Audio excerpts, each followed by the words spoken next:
Hello everyone, welcome back to the channel. I'm Tats, and today I'm going to be talking about one of my favorite indie horror games and its follow-up.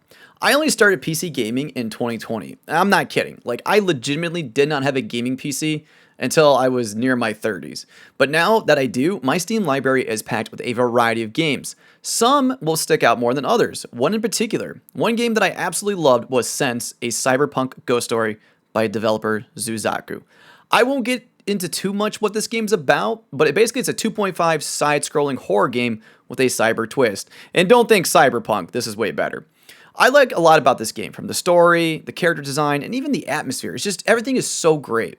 And a lot of others agree as well, as it's rated very positive on Steam. However, this game did have some controversy when it went to the Switch. I won't get into that either, but I will link a few articles down below if anyone wants to read up on that issue. The reason I am bringing all this up is because Zuzaku would release another game called Sense Midnight, and it's rated as mixed on Steam. This was a game that I actively backed on Patreon because I love Sense, a Cyberpunk Ghost Story. I play so many games, sometimes things get put on the back burner. Well, it's time to bring this one to the front and figure out how this game stacks up. Is it good? Or is it bad? Did I waste my money on this? Let's find out together.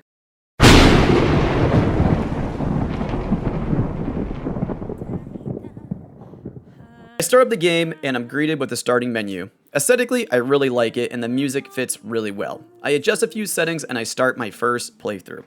I'm first treated to a summary about spirits and if we forget them and yada yada yada, but that doesn't matter.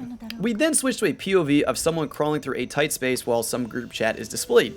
I get my first look at the main character for this game, and honestly, I like the one from Sense, Cyberpunk Ghost Story, way better. It just looked way more realistic and just aesthetically more pleasing.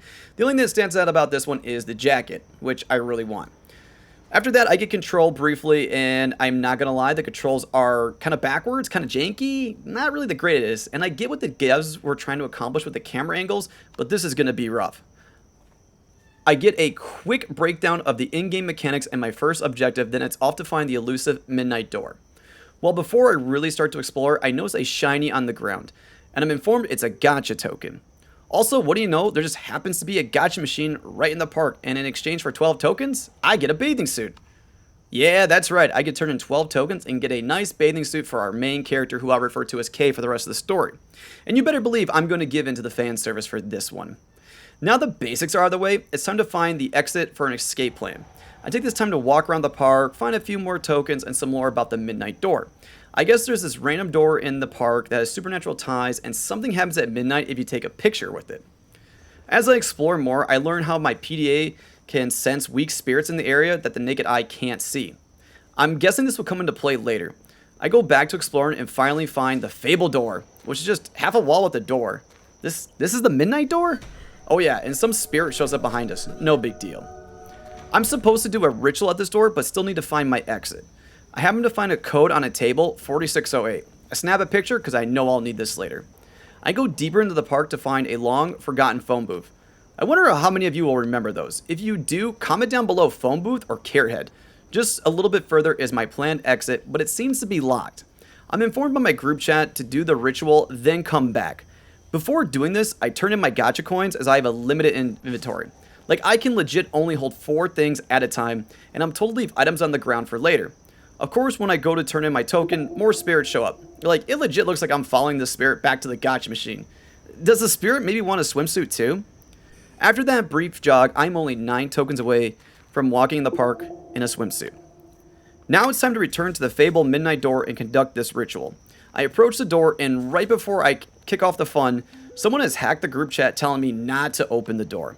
Of course, we ignore the random that has hacked the group chat and start the ritual, which is saying a phrase, knocking on the door, wiggle the doorknob, and of course, get that sweet selfie in.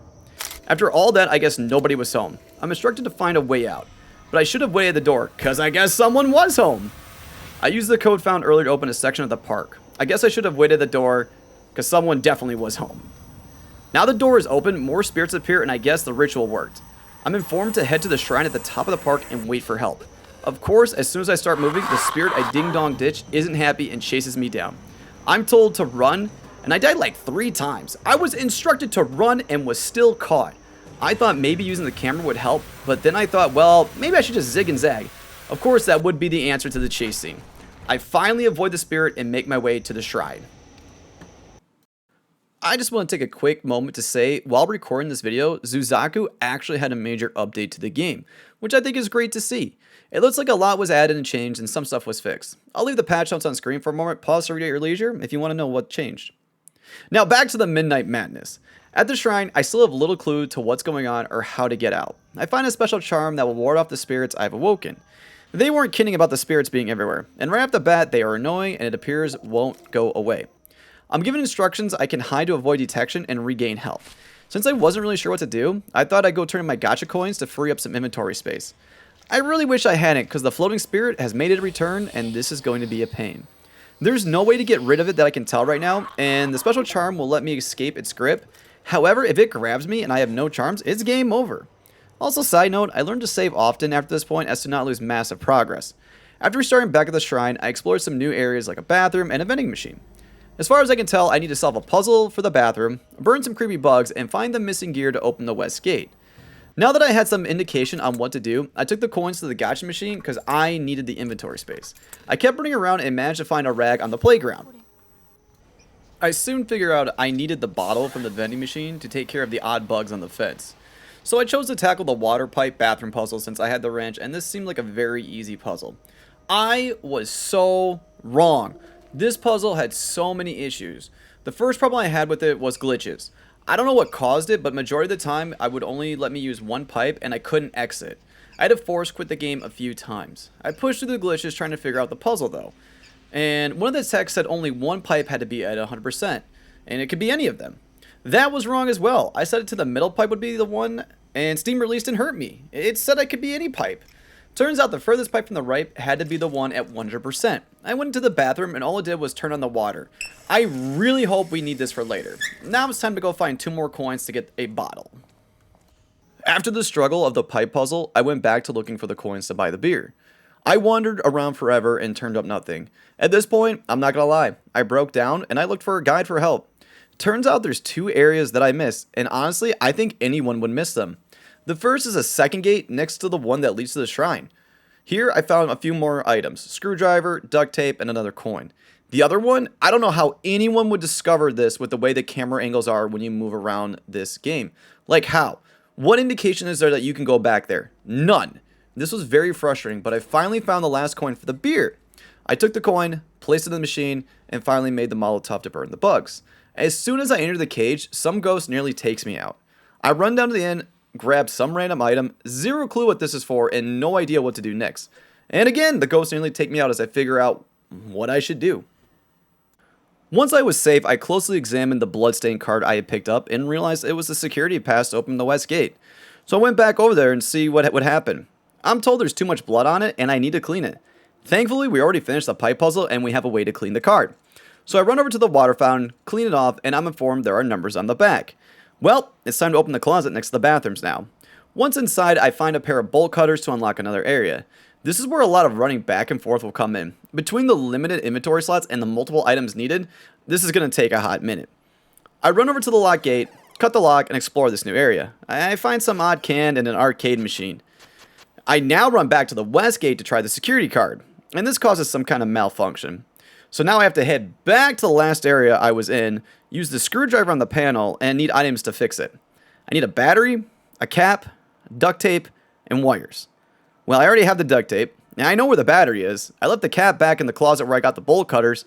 As for the wires, I have no idea, so we're going to have to go searching for those. So I gather those items first that I know where they are located. I then go dump them at an area I cross often.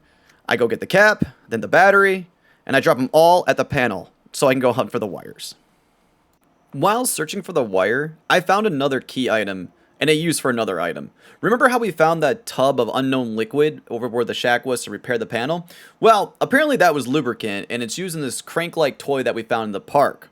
It has the gear to set the clock to open the west gate where we can get out. So I snagged the gear after almost getting got by a few ghosts and went back to looking for the wire.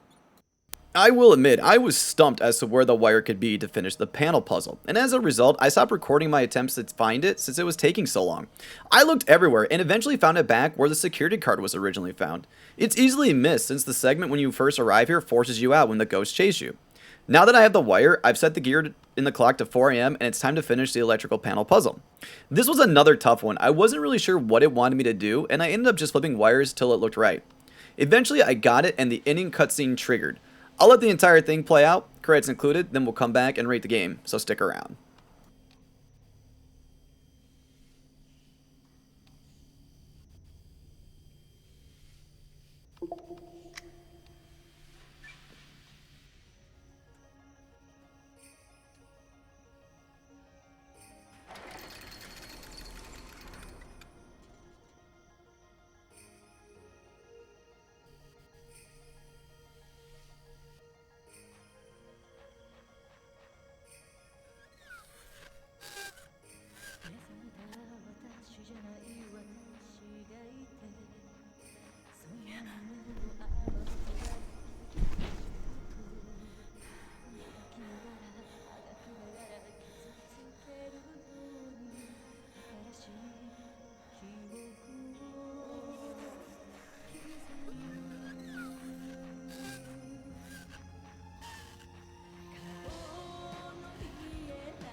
So now that I've completed the game, how does it stack up overall? I do want to point out I did voluntarily and actively support this game on Patreon.